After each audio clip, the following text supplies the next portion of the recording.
Marcus Thompson limped across the cracked pavement of his apartment complex, the prosthetic leg making its familiar clicking sound with each step. The Afghanistan veteran had been counting quarters for laundry when the official-looking aliens appeared at his door 3 hours ago. Now he stood in the most expensive part of the city, staring up at a building that seemed to scrape the clouds themselves. "You are certain this is the correct human?" asked the tall, silver-skinned Zephyrian diplomat, his translator device making his words sound crisp and mechanical. "DNA confirms it," replied his companion, a shorter alien with 4 arms and crystalline eyes. "This is Marcus Thompson, service number 8479248551, former United States Army, recipient of the Purple Heart and Bronze Star." Marcus shifted uncomfortably. His old combat fatigues were the nicest clothes he owned, and even those had seen better days. The other humans walking past wore suits that probably cost more than his monthly disability check. "Look, I think there's been some mistake. I don't know any alien kings, and I sure as hell never did anything to deserve inheriting something from one." The silver alien consulted a holographic device that materialized from his wrist. "According to our records, His Majesty King Phalixer of the Draconic Confederation specifically requested that his personal companion be given to a human warrior who understands loss, loyalty, and the weight of command. Your military record indicates multiple acts of heroism protecting your subordinates."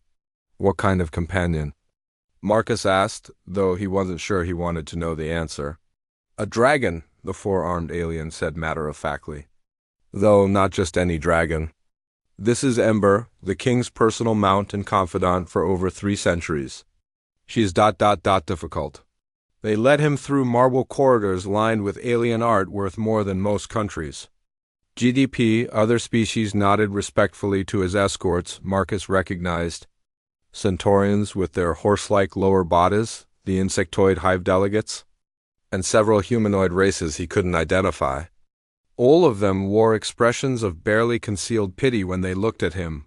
"Why pity?" he asked. "Ember has not taken well to the king's death," the silver alien explained. "She has refused 3 previous inheritors. The first was a Centaurian general. She singed off his tail. The second was a wealthy Terran businessman. She destroyed his entire estate. The third was a Zephyrian noble. She spoke to him for 6 hours, straight about human military tactics until he begged to be relieved of the honor." "She speaks?" "Oh yes," the 4-armed alien said with what might have been a grimace. "She speaks 17 languages fluently. Her favorite appears to be what you humans call military vernacular." They stopped before an enormous door marked with symbols that seemed to shift and dance before Marcus's eyes. Warning signs in dozens of languages covered every available surface. The most recent edition, in fresh English lettering, read, "Danger, occupant extremely hostile, approach at your own risk, embassy security." "She's in there?" Marcus asked. "For the past month," the silver alien confirmed.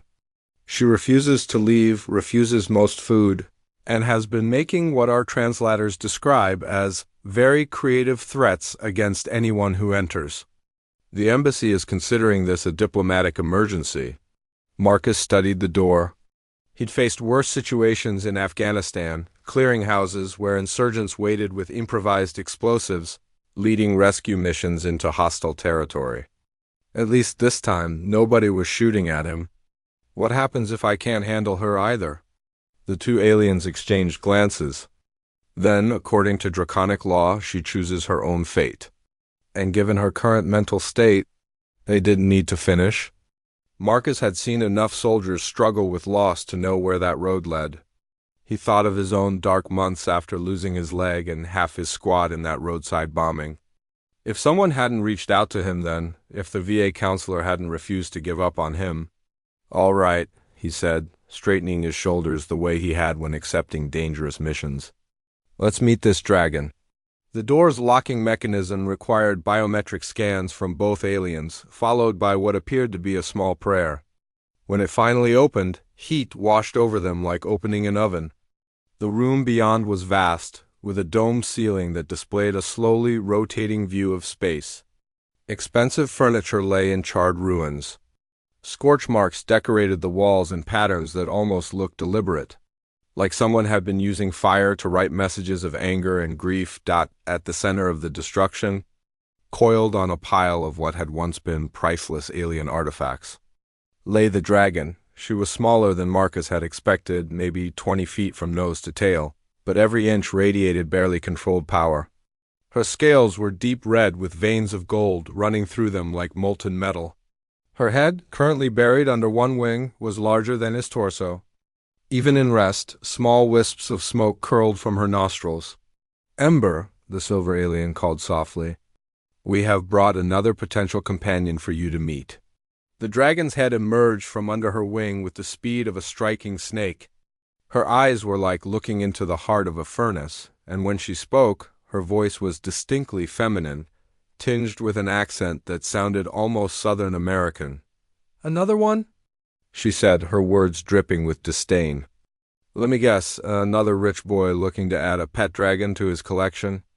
Or maybe another general who thinks 300 years of combat experience ain't worth listening to because it comes from a beast?" Marcus found himself face to face with an intelligence that was ancient, grieving, and absolutely furious. In her eyes, he saw something he recognized from his own mirror during the worst days after his injury, the look of someone who had lost everything that mattered and was daring the world to give them a reason to care again. "Ma'am," he said, instinctively falling back on military courtesy. "I'm Sergeant Marcus Thompson, United States Army, retired. I'm sorry for your loss." The dragon's eyes widened slightly.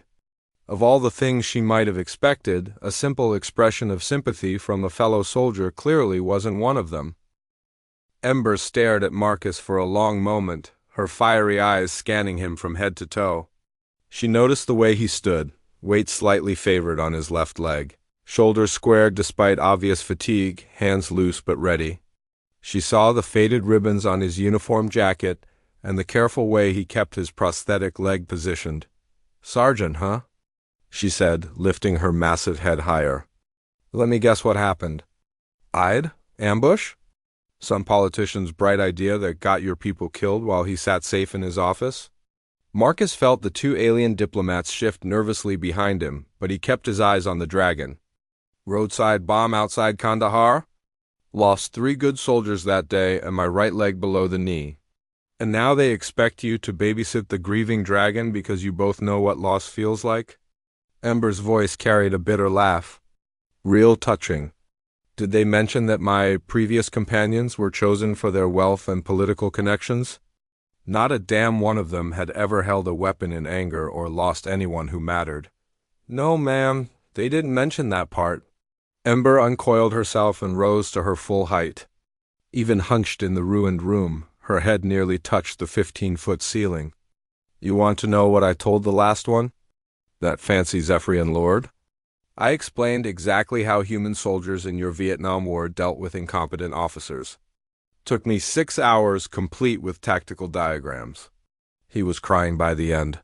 Despite everything, Marcus felt a smile tugging at his lips. "Fragging. You taught him about fragging." "Smart boy," Ember said, genuine approval creeping into her voice. "Took him 4 hours to figure out I wasn't talking about explosive devices." She moved closer, each step deliberate and predatory. "So here's my question, Sergeant Marcus Thompson. What makes you think you can handle me when 3 others couldn't?" Marcus looked around the destroyed room, taking in the precise pattern of the scorch marks, the way certain items had been carefully preserved while others were reduced to ash. "Because you're not just grieving. You're fighting a war." The dragon stopped moving. "Explain. You're not randomly destroying things. You burned everything that reminded you of being treated like a pet or a trophy, but you saved items with actual meaning. That pattern on the wall isn't random anger, it's draconic script, isn't it? You're writing something." Ember's tail lashed once, but her eyes showed interest rather than rage. "What do you think I'm writing?" "A record. Maybe a memorial.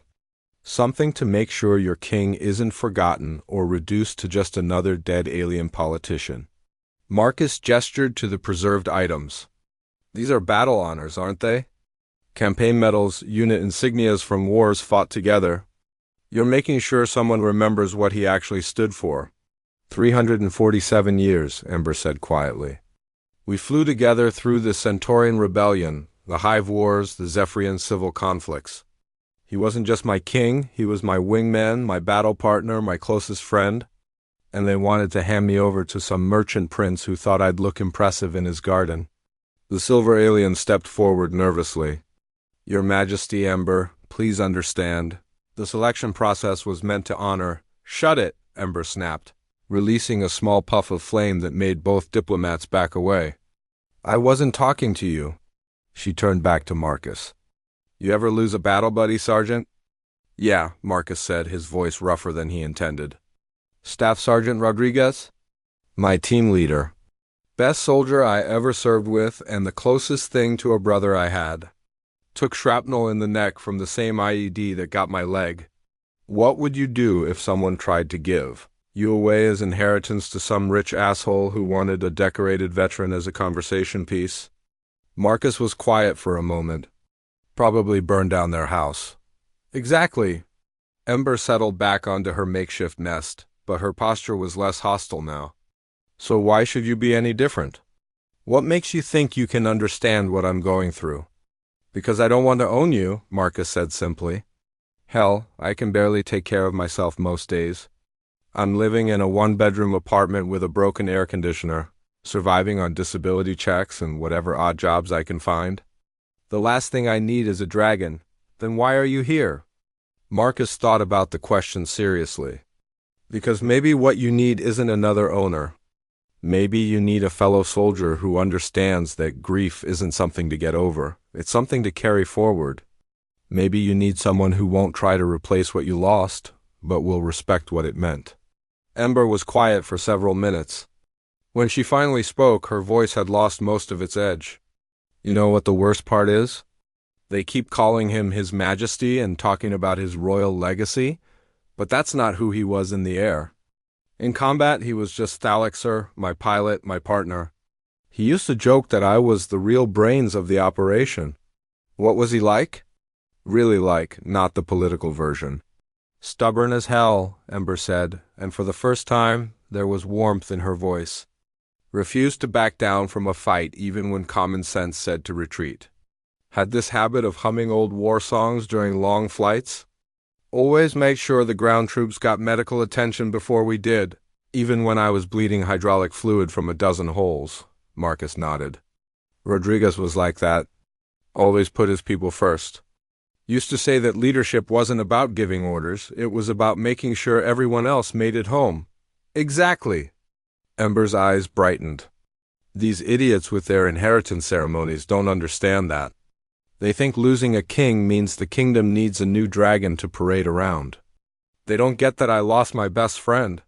The four-armed alien cleared his throat nervously. If I may interrupt, the embassy needs to know if this arrangement will be peaceful. We have insurance claims to file. Ember looked at Marcus, then at the aliens, then back at Marcus. Tell you what, Sergeant. I've got a proposition. You stick around for a week. Not as my owner or companion or whatever sanitized bullshit they're calling it. Just as someone who gets it. Help me finish what I'm writing here, and maybe we can figure out what comes next. What exactly are you writing? Thalexer's real war record. Every battle, every soldier saved, every decision that mattered. The official histories make him sound like some noble figurehead. I want people to know he was a warrior who bled for his beliefs. She gestured with one massive claw to the organized chaos around them. I've got 3 centuries of memories to sort through. Could use someone with a military mind to help me get the tactics right. Marcus looked around the room again, seeing it now not as destruction but as a workshop. A place where someone was building something important from the ashes of their grief. All right, he said. 1 week. But I've got conditions. Ember's eyebrows, which were apparently spiky ridges above her eyes, rose in surprise. You're setting conditions for me? The diplomats here arrange for food and basic supplies. I'm not going hungry because you're mad at the universe. And you explain things as we go. I don't know alien military history. Anything else? Marcus grinned. Yeah, you teach me some of those creative threats you've been using. I might need them for my landlord. As the 17 minutes drew to a close, Zara excused herself from the increasingly frantic group of aliens and returned to the balcony. What she found there defied everything she thought she knew about her husband and his species. Marcus stood at the edge of the balcony with his arms raised toward the sky, and the air around him shimmered with an energy field that made her skin tingle from 20 feet away. The asteroid, which had been growing steadily brighter as it approached, suddenly stopped in the sky. Not slowed down or deflected, but completely motionless as if frozen in space. The massive rock hung there like a new moon, clearly visible but no longer threatening. Marcus lowered his arms slowly, and Zara could see sweat beading on his forehead from whatever tremendous effort he had just expended. When Marcus turned to face her, his expression was a mixture of exhaustion and resignation. He had obviously revealed something he had hoped to keep hidden, but the crisis had left him no choice. Zara stared at him in shock, trying to process what she had just witnessed. No known species in the galaxy possessed the kind of power required to stop an asteroid of that size using only mental energy. The greatest telepathic masters of her own people could barely lift objects the size of a dinner plate before either of them could speak. Shouts of amazement and confusion erupted from inside the resort. The other guests had noticed the asteroid's impossible behavior and were demanding explanations from the resort staff. Scientists were frantically checking their instruments, unable to believe the readings they were seeing. The asteroid remained perfectly motionless in space. Defying every known law of physics and orbital mechanics, Marcus quickly returned to his humble, unassuming demeanor, but Zara had seen through the mask now. She realized that every moment of apparent weakness or limitation had been a carefully crafted performance. His claims about human frailty, his modest responses to alien condescension, his reluctance to participate in activities, all of it had been deliberate misdirection designed to hide his true capabilities. When the resort manager and several alien dignitaries rushed onto the balcony demanding to know what had happened, Marcus simply shrugged and suggested that perhaps the asteroid had been caught in some kind of gravitational anomaly. His explanation was scientifically nonsensical, but the other species were so convinced of human ignorance that they began developing their own theories about unknown space phenomena rather than suspecting Marcus of any involvement. Over the next few hours, teams of scientists arrived to study the mysterious stationary asteroid. They confirmed that it was indeed a solid rock formation and not some kind of holographic projection or sensor malfunction. The object simply sat in space, motionless and silent, while experts from a dozen different species tried to explain how such a thing was possible. None of their theories came close to the truth. That evening, Zara confronted Marcus in private about what she had witnessed. She demanded to know who he really was and what other secrets he was hiding. Marcus was quiet for a long time, before admitting that humans were not quite what they appeared to be. He explained that his people had learned long ago that revealing their true capabilities too early in their galactic relationships had led to fear and hostility from other species. Marcus told Zara that humans possessed abilities that were considered impossible by current galactic scientific understanding. They could manipulate energy and matter in ways that appeared to violate fundamental laws of physics. These powers had developed naturally over thousands of years as humans adapted to the unique conditions of Earth. However, when humanity first encountered alien civilizations, their demonstrations of these abilities had been met with terror and attempts at preemptive destruction. The solution had been elegant in its simplicity. Humans had decided to hide their true nature behind a facade of primitive weakness. They deliberately used inferior technology in their public spacecraft, allowed themselves to be condescended to by other species, and carefully concealed any displays of their actual capabilities. This strategy had allowed them to integrate peacefully into galactic society while gathering intelligence about potential threats and allies. Marcus revealed that he was not just any human, but a member of Earth's most elite guardians. individuals trained from childhood to protect humanity's interests throughout the galaxy. His marriage to Zara was not a random diplomatic arrangement, but a carefully planned operation designed to establish a trusted presence within one of the galaxy's most powerful empires. His gentle, unremarkable persona had been perfected over years of preparation for this mission. Zara felt a mixture of betrayal and fascination as she learned the truth about her husband. Everything about their relationship had been built on deception, yet she found herself oddly impressed by the sophistication of the human strategy. She began to understand why Earth had risen so quickly in galactic politics despite their apparent technological limitations. They had been playing a completely different game than anyone else realized. The implications were staggering. If Marcus could stop an asteroid with his mind, what could humanity accomplish when they decided to reveal their true power? How many other humans were hidden throughout galactic society, quietly observing and influencing events while pretending to be harmless primitives? Zara realized that the balance of power in the galaxy might be completely different than anyone suspected. Marcus watched her carefully as she processed this information, clearly uncertain about how she would react. He explained that he had grown genuinely fond of her during their time together and had never intended for her to discover his secret. The asteroid crisis had forced his hand, but he hoped she could understand why the deception had been necessary. Humanity's survival had depended on other species underestimating them, until they were ready to take their true place in galactic civilization. As night fell over Valoria, Zara looked up at the motionless asteroid hanging in the sky like a monument to her husband's hidden power. She realized that her marriage to an ordinary human had become something far more significant than a simple diplomatic arrangement. She was now privy to one of the galaxy's greatest secrets, and her next decision would help determine the future of multiple civilizations.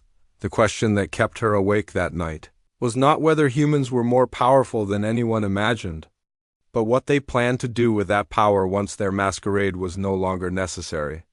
Marcus had trusted her with the truth, but she wondered if that trust would survive what was coming next. The next morning brought an urgent message from the Galactic Council headquarters. A massive fleet of Vorthan warships had appeared at the edge of the galaxy, demanding immediate surrender from all member species. The Vorthans were an ancient warrior race that had been expelled from the galaxy centuries ago after attempting to conquer and enslave every other civilization. Their return meant only one thing. They had grown strong enough to believe they could succeed where they had previously failed. The emergency session was held via holographic conference, with representatives from every major species participating from their current locations. Zara and Marcus joined the meeting from their resort suite, along with the other dignitaries who had been vacationing on Valoria. The mood was grim as military commanders shared their intelligence about the Vorthan threat. The enemy fleet was enormous, consisting of thousands of heavily armed battleships surrounded by swarms of smaller attack vessels. Their technology had advanced significantly during their exile, incorporating weapons and defenses that outclassed anything the current galactic civilizations possessed. Preliminary scans suggested that even the combined forces of all council members would be severely outnumbered and outgunned in any direct confrontation. During the briefings, Marcus sat quietly beside Zara, maintaining his facade of being a simple human observer. The other species discussed various desperate strategies, from attempting to negotiate with the Vorthans to evacuating entire star systems. None of their proposals offered much hope of success. The Andromedan military commander estimated that organized resistance might delay the inevitable for a few months at most. Zara watched her husband carefully throughout the conference, looking for any sign of his true thoughts about the crisis. His expression remained calm and attentive, but she noticed the way his fingers drummed silently against his leg in a complex pattern. She realized he was probably communicating with other humans using some method that the sophisticated surveillance equipment monitoring the conference could not detect. When the council president asked for input from Earth's representative, Marcus stood and delivered a response that was perfectly calibrated to reinforce human perceived weakness. He expressed humanity's willingness to contribute their small fleet to the defensive effort and suggested that Earth's colonies might serve as evacuation sites for refugees from more strategically important worlds. His humble offer to play a minor support role was exactly what everyone expected from the galaxy's most primitive species. After the conference ended, the resort became a hive of activity as various alien delegations prepared to return to their homeworlds. Ships arrived hourly to collect important individuals who needed to coordinate their species' response to the Vorthan threat.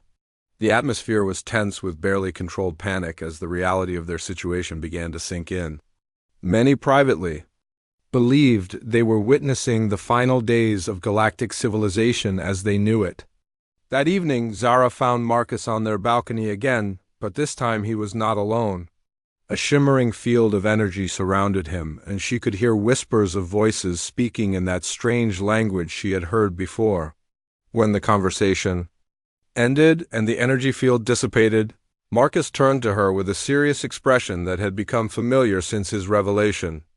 Marcus explained that he had been in contact with Earth's High Command and that humanity's response to the Vorthan invasion would be very different from what the other species expected.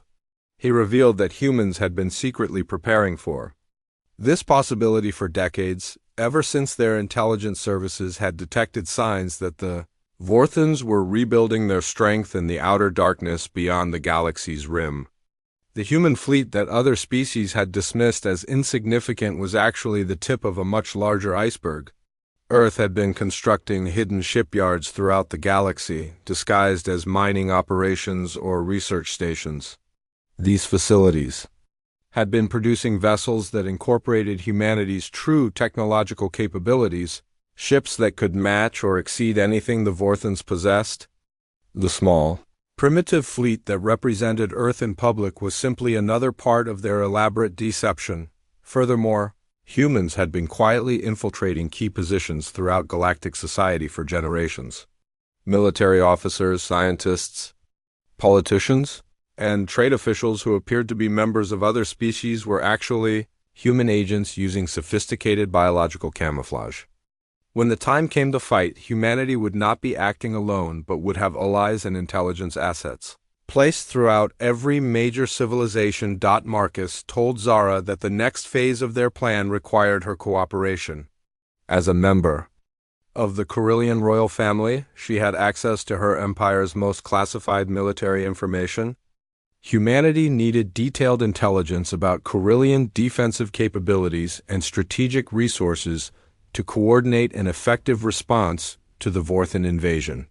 He was asking her to choose between loyalty to her own people and trust in her husband's secret agenda. The request put Zara in an impossible position. Everything she had learned about human deception made her question whether Marcus's affection for her was genuine or simply another layer of his elaborate performance. At the same time, she could not ignore the fact that humanity might represent the galaxy's only hope of surviving the Vorthan assault. The other species were already preparing for defeat, while humans were planning for victory. Zara asked Marcus what would happen to the Corellian Empire and the other galactic civilizations if humanity emerged victorious against the Vorthans. His answer was both reassuring and ominous.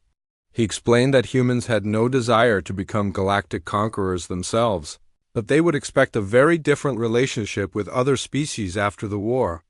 The age of human humility and subservience was about to end forever. Marcus revealed that Earth's long-term goal was not domination but evolution.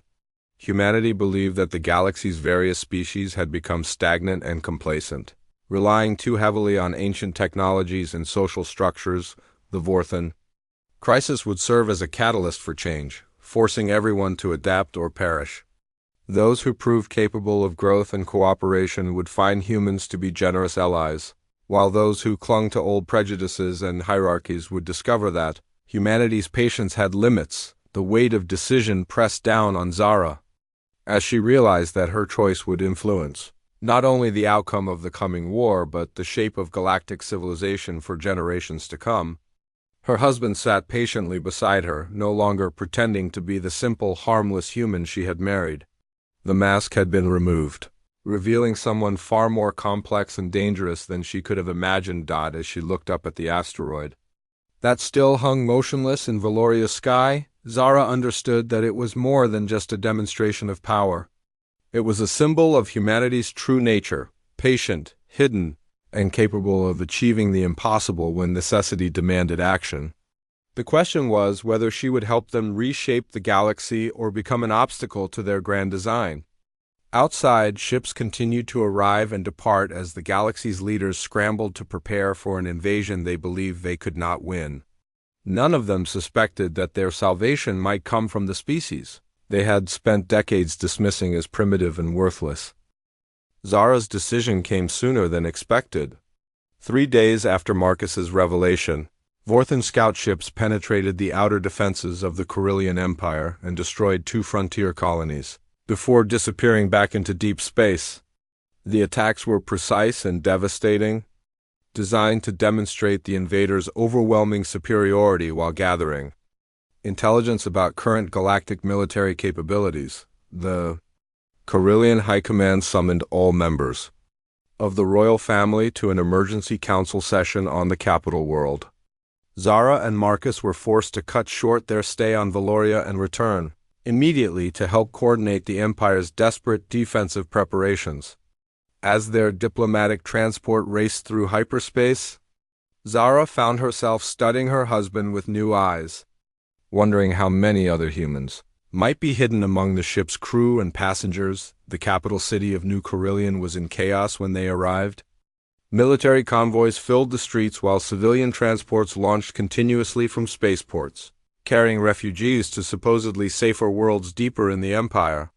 The triple towers of the Imperial Palace were shrouded in energy shields, and defensive platforms bristled with weapons that everyone knew would be inadequate against Vorthan technology. During the Royal Council meeting, Zara listened to her father and uncles debate strategies that ranged from feudal to suicidal.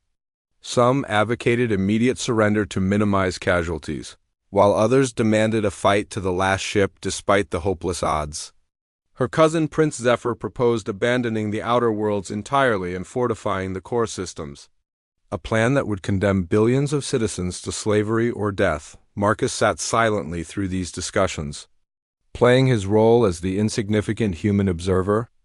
Occasionally, a council member would glance at him with barely concealed contempt, wondering why the princess had brought her primitive husband to such an important gathering.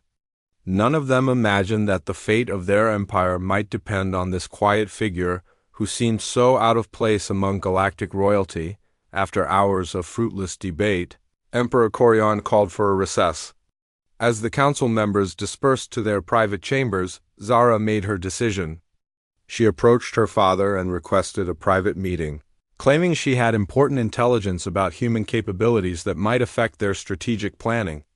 The emperor agreed, curious about what his daughter might have learned during her diplomatic honeymoon. In the emperor's secured study, Zara revealed everything Marcus had told her about humanity's hidden nature and secret preparations. She described the asteroid incident on Valoria, explained the extent of human infiltration throughout galactic society, and outlined their proposal for coordinated resistance against the Vorthan invasion. Her father listened with growing amazement and concern as the implications became clear. Emperor Corion's initial reaction was anger at being deceived for so long. He demanded to know how many other alien civilizations were actually human imposters and questioned whether the marriage alliance had been nothing more than an elaborate spy operation. Zara defended Marcus personally while acknowledging that humanity's deception had been extensive and systematic over many decades. The emperor's anger gradually gave way to grudging admiration for the sophistication of the human strategy.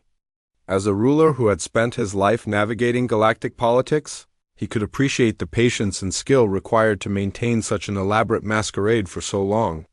He also recognized that humanity's secret strength might represent the Corellian Empire's only hope of survival. Marcus was summoned to join the private meeting, and for the first time in their relationship, he dropped all pretense in front of Zara's father. The transformation was startling. Gone was the humble, deferential human who had attended the wedding ceremony. In his place stood someone who radiated quiet confidence and spoke with the authority of someone accustomed to making decisions that affected entire star systems. Marcus presented the Emperor with a detailed proposal for joint human-Corellian operations against the Vorthons. He revealed that Earth had already positioned significant military assets throughout Corellian space, disguised as merchant vessels and research expeditions. These forces could be activated immediately to support conventional Corellian defenses, while human infiltrators provided intelligence and sabotage capabilities behind enemy lines. The plan's scope was breathtaking. Humans had spent decades studying Vorthon psychology and tactics, developing specific countermeasures for their weapons and strategies. They had identified key weaknesses in Vorthon society and culture that could be exploited to turn the invasion force against itself. Most importantly, they possessed technology that could neutralize the enemy's apparent advantages in firepower and numbers. Emperor Corion was faced with an impossible choice that mirrored his daughter's earlier dilemma. He could reject the human proposal and lead his empire into a hopeless conventional war, or he could trust in species that had been systematically deceiving the galaxy for generations. The decision was complicated by the realization that accepting human assistance would fundamentally alter the Corellian Empire's relationship with Earth forever. Marcus made it clear that this offer came with conditions. Once the war was over, humanity would expect full recognition as an equal or superior partner in galactic affairs. The days of treating humans as primitive inferiors would end permanently.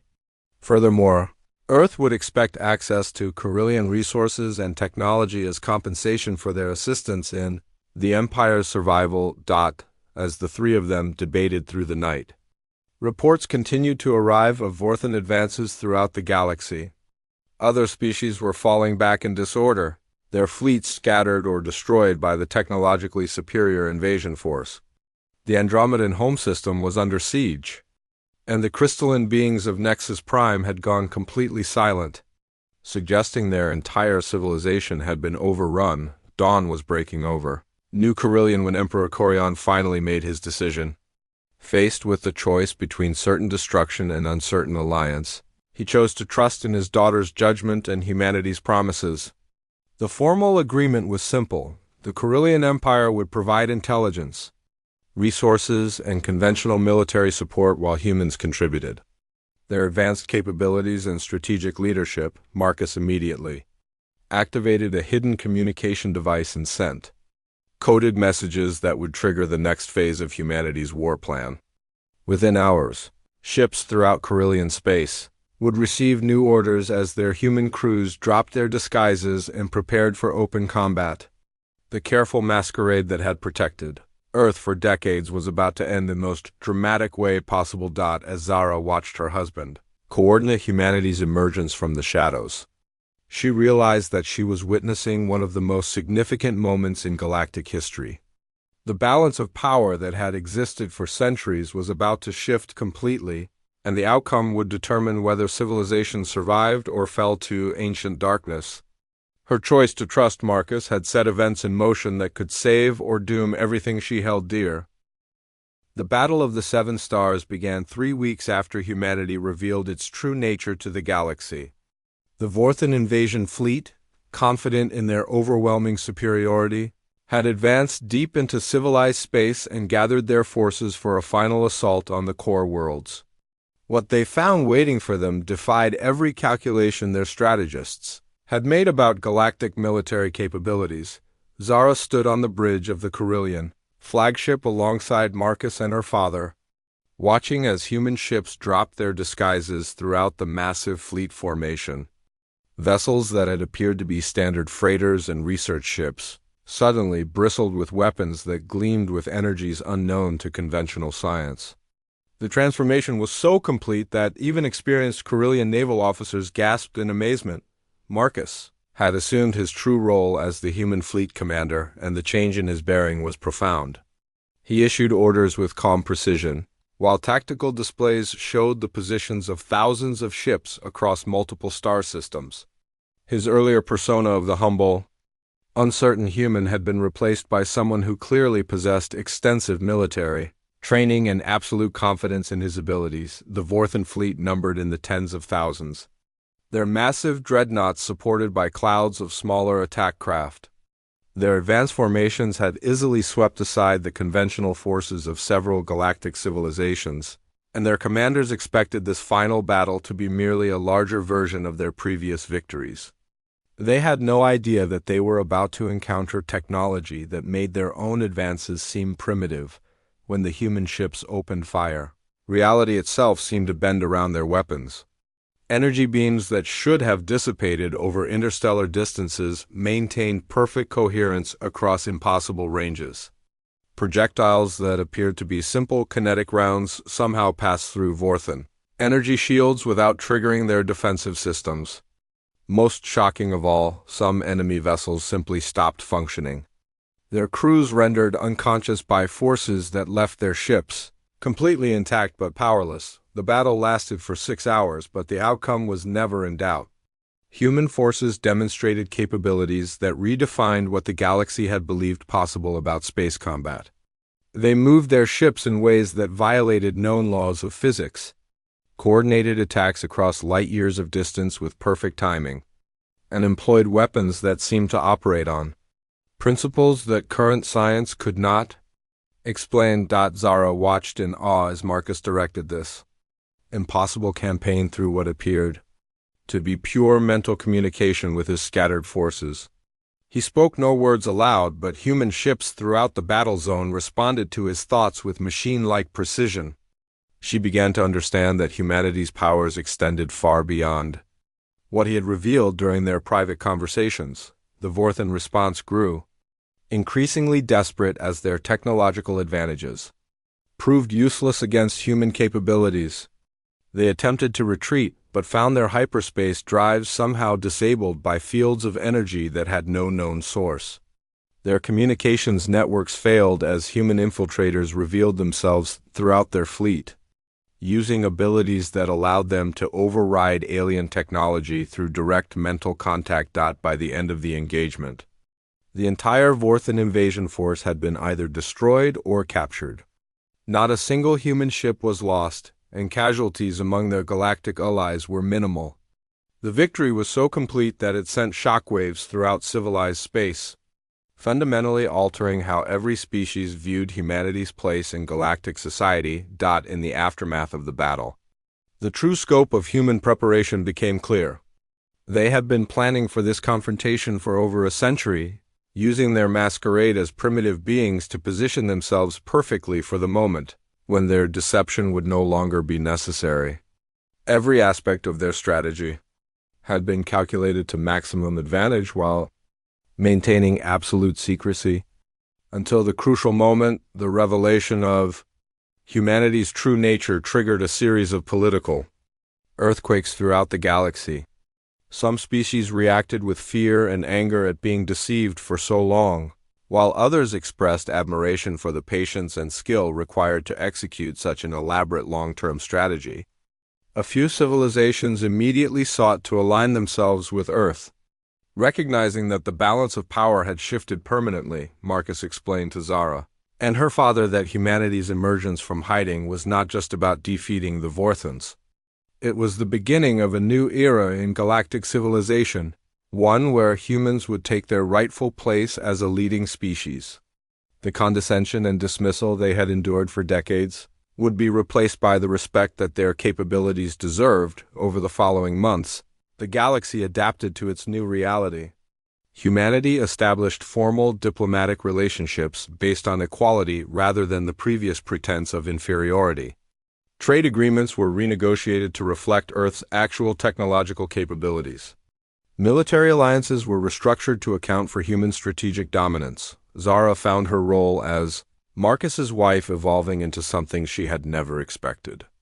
Rather than being married to a minor representative of a primitive species, she was now the spouse of one of the most influential figures in galactic politics. The arranged marriage that had begun as a diplomatic formality had become a crucial link between two of the most powerful civilizations in known space. The personal relationship between Zara and Marcus also deepened as the last barriers of deception fell away. She came to understand that his gentle treatment of her during their early marriage had been genuine, not just part of his elaborate performance.